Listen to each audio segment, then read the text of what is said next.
ഇന്ന് നമുക്ക് തട്ടുകട സ്റ്റൈല് എഗ് ഫ്രൈ റെസിപ്പി കണ്ടു നോക്കാം. അതിനായിട്ട് ഇതാ ഒരു പാൻ ചൂടായി അതിലേക്ക് 1.5 ടീസ്പൂൺ വെളിച്ചെണ്ണ ഒഴിച്ചു കൊടുക്കാം.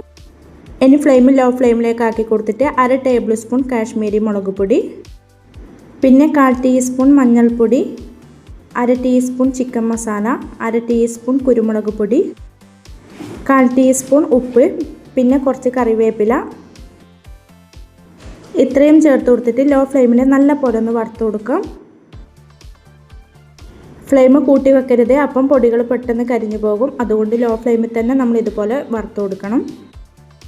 ഇതുപോലെ വറുത്ത് കൊടുത്തതിന് ശേഷം നമുക്കിതിലേക്ക് പുഴുങ്ങിയെടുത്ത 10 കാടമുട്ട ചേർത്ത് കൊടുക്കാം.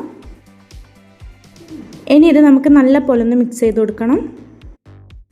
ഇതുപോലെ നന്നായിട്ട് മിക്സ് ചെയ്ത് കൊടുത്തതിന് ശേഷം നമുക്കിതിലേക്ക് ഒരു കഷ്ണം സവോള കട്ട് ചെയ്തത്, പിന്നെ കുറച്ച് മല്ലിയില കട്ട് ചെയ്തത്, പിന്നെ 1 ടീസ്പൂൺ നാരങ്ങാ നീരും കൂടെ ചേർത്ത് കൊടുക്കുന്നുണ്ട്.